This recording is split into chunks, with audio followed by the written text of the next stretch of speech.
اور ایک آپشن یہ بھی ہے، کچھ مباحث جہنم میں جائیں گے، ہوں گے کٹر توحیدی، گلی شلی پہ رولے ڈالنے والے، دکانوں پہ رولے ڈالنے والے، لیکن اپنے کرتوتوں کی وجہ سے وہ بھی جہنم میں جائیں گے۔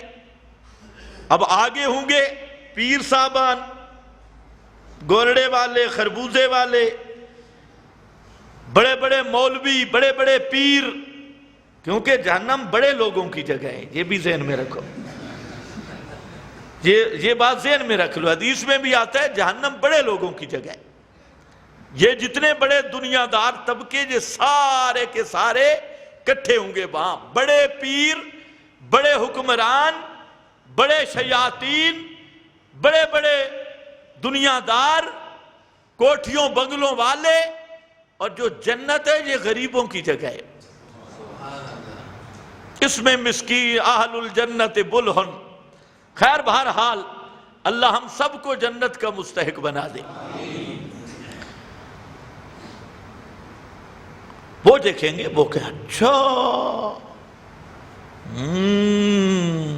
تم بھی آ گئے نا، بڑے توحید بیان کرتے تھے۔ وہ مشرک کہیں گے ما نفعکم التوحید، تمہیں تو توحید نے کوئی فائدہ نہیں دیا۔ ما نفعکم التوحید، تم بڑی توحید بیان کرتے تھے، اور کبھی ہمارے پیروں کے خلاف، کبھی ملا کے خلاف، کبھی بڈیروں کے خلاف، کبھی گورڑے والوں کے خلاف، کبھی خربوزے والوں کے خلاف، کبھی کربوگے والوں کے خلاف، کبھی یہ زلف بیکار کے خلاف، کبھی وہ مختار دجال کے خلاف۔ تم تو ہمیں ہر جگہ پہ ہمارے خلاف تقریریں کرتے اور ہماری توہینیں کرتے، ہمارے حضرات پہ فتوے لگاتے۔ ما نفعکم التوحید، تمہیں تو توحید نے کوئی فائدہ نہیں دیا، تم بھی تو جہنم میں آ گئے ہو ہمارے ساتھ۔ بس یہ جملہ جب کہیں گے نا مشرک، اللہ فرمائیں گے اخرجوا عبادی، اے فرشتیوں نکالو میرے موحدوں کو۔ یہ آئے تو تھے ادھر صاف ہونے کے لیے، لیکن مشرک ان پر تان کر رہے ہیں اور کہتے ہیں توحید نفع نہیں دیتا، میں بکاما توحید دا نفع ہوندا کنجے۔ اخرجوا عبادی، نکالو میرے آدمیوں کو۔ اب یہ سارے کرتوت ان کے پچ جائیں گے، اور اللہ رب العزت ان مشرکوں کی اس شماتت کی وجہ سے ان موحدین کو فوراً جنت میں بھیج دیں گے۔ اے نا غافر الذنب، یہ بیچارے توبہ نہیں کر سکے، ایسے ہی مر گئے تھے، اللہ ان کو بھی جنت میں بھیج دے گا۔ آخر میں ایک آدمی رہ جائے گا، سبحان اللہ۔ اللہ فرمائیں گے ایک آدمی، فرشتوں کو حکم ہوگا، ایک آدمی موجود ہے جہنم میں۔ جبریل آئے گا، جہنم کا راؤنڈ لگا کے جائے گا، بندہ نہیں ملے گا۔ معلوم ہوتا ہے جبریل بھی غیب دان نہیں، صحیح حدیث پیش کر رہا ہوں، جبریل کو نہیں ملے گا۔ اللہ تعالیٰ اسے فرمائیں گے فلاں فلاں فلاں فلاں فلاں جگہ پہ۔ جب آئے گا نا جبریل، وہ آدمی جہنم کے اس طبقہ میں ہوگا، اس کی حالت یہ ہوگی کہ اس کا سر اس کے پاؤں کے ساتھ باندھا ہوگا، اور اس کی ایک ہی آواز آ رہی ہوگی، یا حنان یا منان، یا حنان یا منان، یہ آواز ہوگی۔ لیکن اس کا چہرہ سالم ہوگا، دل بھی سالم ہوگا، زبان بھی سالم ہوگی، باقی کوئلہ بنا ہوا ہوگا۔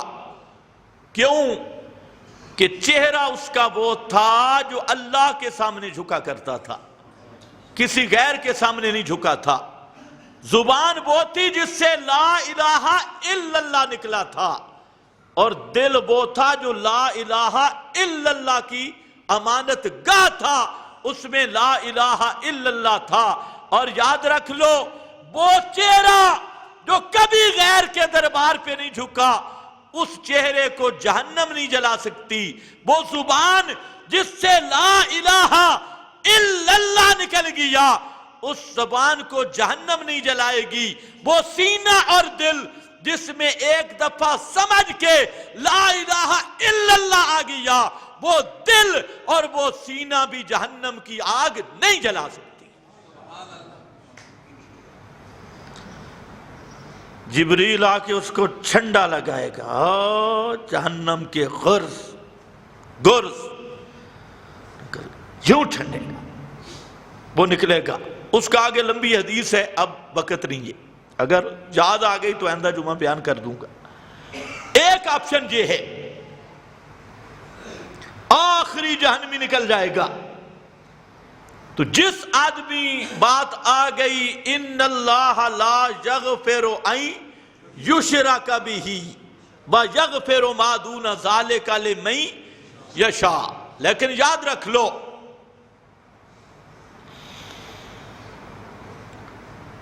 توحید وہ نفع دے گی جس توحید پہ موت آئی.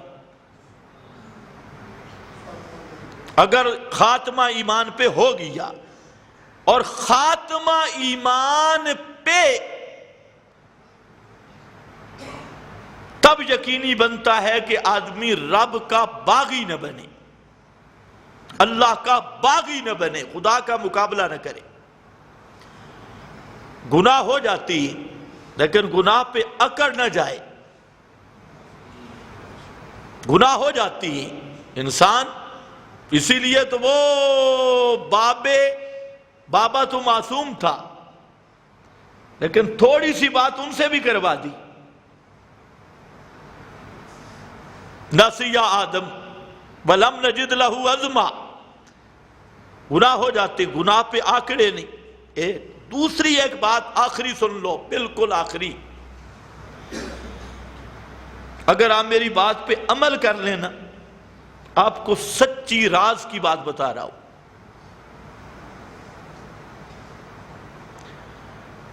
اگر آپ دنیا آخرت ہر لحاظ سے محفوظ بنانا چاہتی تو نماز کا ذوق پیدا کرو. یہ سچ بات ہے، نماز کا ذوق پیدا کرو. ڈیوٹی نہ بناؤ نماز کی، نماز کا ذوق ہو. نماز کا ترجمہ پڑھو، اور نماز میں جب کھڑے ہو تو تمہارے ذہن میں وہ معنی ہو کہ میں اپنے اللہ سے کیا کہہ رہا ہوں. میں کہتا ہوں خدا کی قسم، اس سے بڑا تزکیہ بھی کوئی نہیں اور اس سے بڑی لذت بھی کوئی نہیں ہے. سب سے بڑی لذت،